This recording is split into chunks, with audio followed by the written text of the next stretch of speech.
Post pole की क्यों बात करें, अभी तो पोल होना है। तो अगर मगर की बातों में अभी नहीं जाते हैं। मुझे लगता है कि अगर मगर की बातें ये पोस्ट पोल के लिए रखते हैं।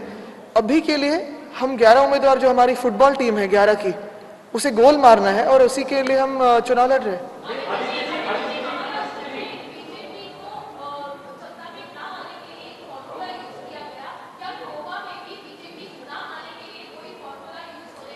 जैसे हमने महाराष्ट्र के हित के लिए जो जरूरी था वो किया, वैसे ही अभी कुछ अलग संकेत न देते हुए कि यहाँ जाना है वहां जाना है, जो भी गोवा के हित में होगा, जो भी गोवा के लोगों के हित में होगा वो हम करेंगे। नहीं सॉरी,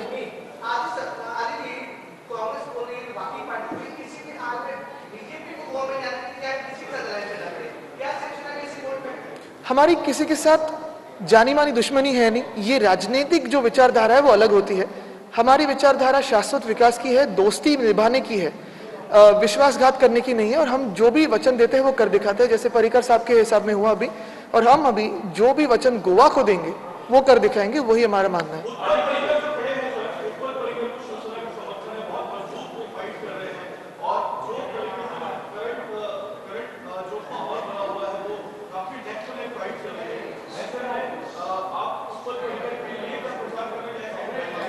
मुझे लगता है कि पर्रिकर जी कौन थे, उनके पिताजी, उनका कोई परिचय तो देने की जरूरत नहीं है। उत्पल जी क्या करना चाहते हैं उसका कोई परिचय देने की जरूरत नहीं है। हमने एक नैतिक तौर पे उनको जो भी सपोर्ट किया है वो किया है, लेकिन प्रचार करने के लिए उनकी जरूरत नहीं है। उनके सामने जो कैंडिडेट है उनका चारित्र तो आप सब लोग जानते ही है। मुझे लगता है जो भी उनके साथ हुआ है पर्रिकर साहब के साथ, उन्हीं को न्याय देने के लिए हमने उनको जो भी सपोर्ट देना था वो दिया है।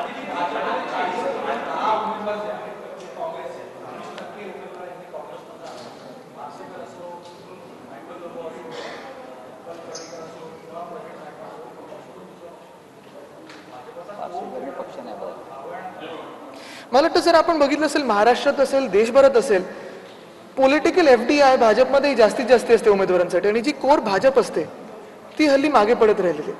कदाचित महाराष्ट्राचंच मॉडेल ते गोव्यात वापरण्याचा प्रयत्न करतात आणि त्याच दिशेने चाललेत।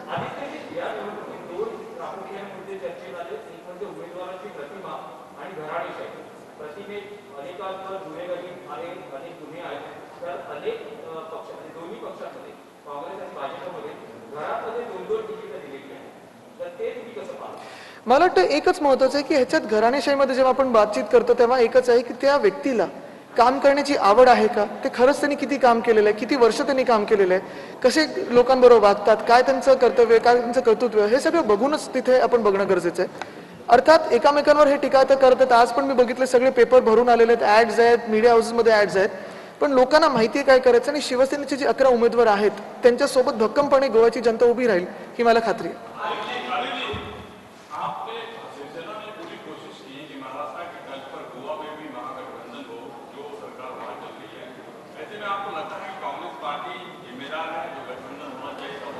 मुझे लगता है हमारी कोशिश यही है कि जो भी समविचारी पक्ष है वो साथ में आए, देश भर में है, लेकिन जहां जहां पक्ष खुद का बढ़ाने की एक हक होता है वो सभी को है। और मैं किसी को ब्लेम गेम में खींचना नहीं चाहता क्योंकि हमारी स्टाइल है ही नहीं। हम काम करना चाहते हैं, जो भी साथ में आए उसी के साथ काम करते जाएंगे।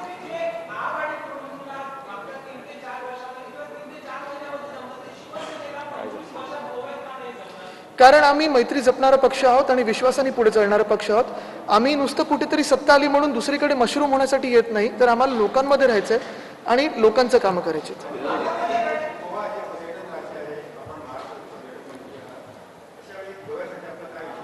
काल मला एक प्रश्न जेव्हा आला आणि 2-3दा हा प्रश्न आला की गोव्यात पर्यटन वाढत आहे पण बेरोजगारी पण वाढत आहे, आणि तिथे मला थोडा धक्का बसला। कारण जेव्हा जेव्हा म्हणजे आमच्या राज्यात देखील आम्ही आता जेव्हा पर्यटन वाढवत आहोत, हॉटेल्स मोठे येत आहेत, काही चांगले बोट क्लब्स येत आहेत, बीच शॅक पॉलिसी येत आहे, दोन गोष्टी ह्याच्यात बघण्यासारख्या आहेत। एक म्हणजे आमच्याकडे महाराष्ट्रात आम्ही पर्यटन क्षेत्राला स्पॉन्ज सेक्टर म्हणून बघतो।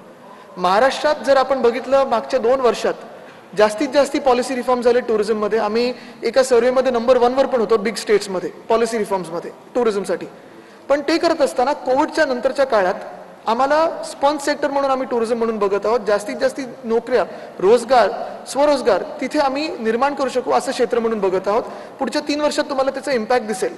हे बरोबर होत असताना इथे रोजगार आणि पर्यटन हे वेगळं कसं ओळखलं जातंय, हा एक मला मोठा धक्का बसला। आणि म्हणून इथे नवीन एअरपोर्ट येत आहे, इथे हॉटेल्स येत आहेत, स्थानिक जे भूमिपुत्र आहेत त्यांना तिथे न्याय का मिळाला नाहीये हा एक मोठा प्रश्न आहे.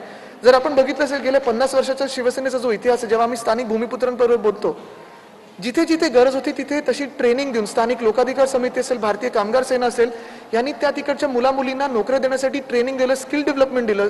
शिवसेना भवनात असेल, शाखेत असेल, तसं रोजगार आम्ही उपलब्ध करून दिलाय.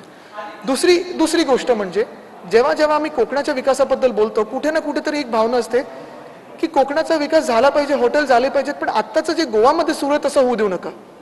आणि हे काय दुर्दैव असंच आहे की गोव्यामध्ये गेल्या 10 वर्षात कायदे सुव्यवस्था त्याची चिरफाड झालेली आहे, लॉ अँड ऑर्डर सिच्युएशन जशी झालेली आहे, तसं इतर राज्यांना का नाही वाटत की गोव्यासारखं व्हावं. गोव्यात चांगले हॉटेल झालेले आहेत तरी रोजगार स्थानिकांना नाहीये, चांगले पर्यटन वाढत आहे तरी लॉ अँड ऑर्डरची प्रॉब्लेम्स आहेत. तर असं का वाटावं हा दुसरा प्रश्न आहे. आणि तिसरी महत्वाची गोष्ट म्हणजे जर आपण बघाल तर महाराष्ट्राने गेल्या 2 वर्षात 2 ते 2.5 वर्षामध्ये, कोविडचा काळ सुरू होता 2 वर्षामध्ये, 3 ते 3.25 लाख कोटीची गुंतवणूक महाराष्ट्रामध्ये आम्ही आणू शकलो. फॉरेन डायरेक्ट इन्व्हेस्टमेंट असेल किंवा लोकल असेल.